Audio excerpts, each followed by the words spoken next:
Shalom. Hari ini juga kita akan renungkan kisah Yesus. Teksnya Lukas pasal 22 ayat 14 sampai ayat 30. Hari ini sudah dibagikan 3 paragraf. Paragraf yang pertama ayat 14 sampai 20.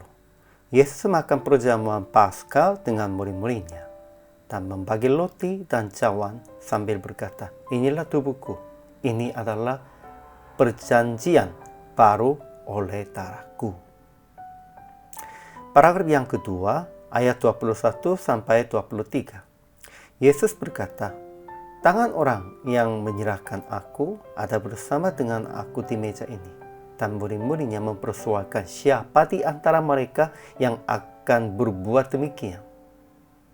Paragraf yang ketiga, ayat 24 sampai 30. Tetapi mereka bertengkar sebab soal siapa yang dapat dianggap terbesar di antara mereka. Kesimpulannya, pada waktu perjamuan Paskah, Yesus janji bahwa tidak akan memakannya lagi sampai ia beroleh kegenapannya dalam kerajaan Allah. Kemudian ia memecah-mecahkan roti dan memberikannya kepada murid-muridnya sambil berkata, "Inilah tubuhku."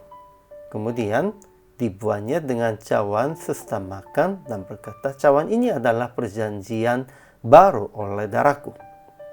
Namun juga berkata, "Tangan orang yang menyerahkan aku ada bersama di meja ini." Jadi murid-muridnya mempersoalkan siapa di antara mereka yang akan berbuat itu. Tetapi juga terjadi pertengkaran di antara mereka. Siapa yang dapat dianggap terbesar di antara mereka? Sehingga Yesus sekali lagi berkata, "Aku ada di tengah-tengah kamu sebagai pelayan." Ajaran tentang Yesus. Pertama, Yesus sangat rindu makan Paskah bersama-sama dengan murid-muridnya dan janji bahwa tidak akan memakannya lagi sampai ia beroleh kegenapannya dalam kerajaan Allah. Yesus Kristus sangat rindu untuk mengajar bersama-sama dengan anak-anak murid-muridnya, dan itu sangat berarti bagi Yesus dan bagi murid-muridnya. Kedua, ia memberikan roti dan cawan kepada murid-muridnya sebagai daging dan darahnya. Itu lambangkan mengorbankan diri dan memberikan segala sesuatu kepada murid-murid dan untuk semua manusia.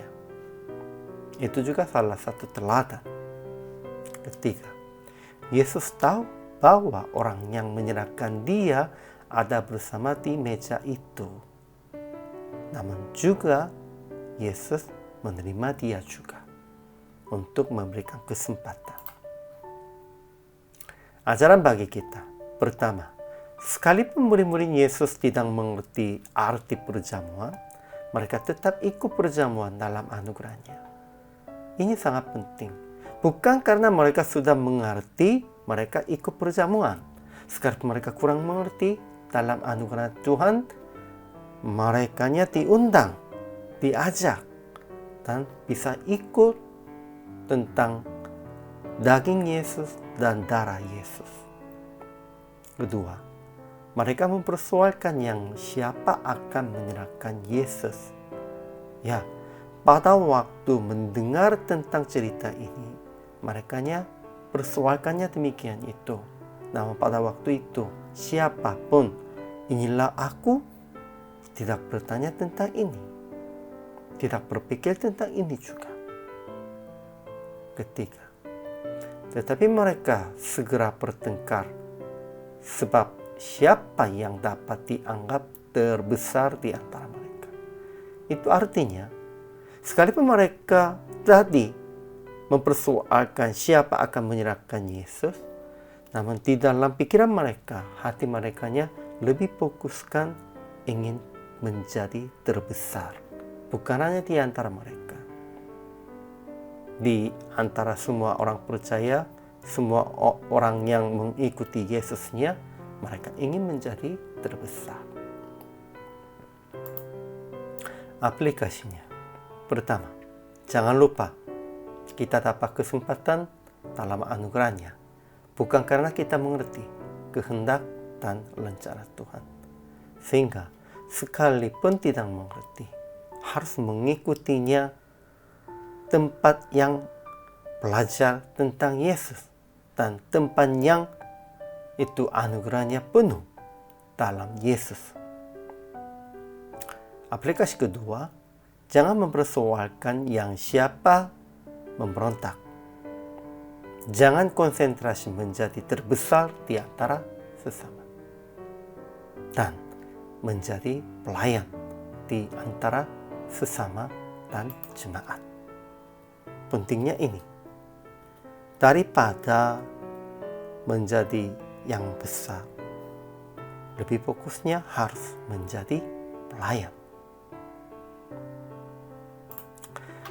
PR praktiknya, tetap mengikuti renungan, persekutuan doa, dan seminar-seminar. Dengan pikiran, inilah kesempatan dari anugerah Tuhan. Ya, kalau ada undangan, kalau teman-temannya ajak mengikutinya tentang itu, usaha ikut aja. Jangan tunda atau jangan menolak. Dan melayani dengan ajaran itu. Sudah belajar, bukan hanya sebagai pengetahuan aja. Harus melayani dengan sudah belajar ini. Inilah hamba Tuhan yang baik. Selama melayani, Tuhan memberkati.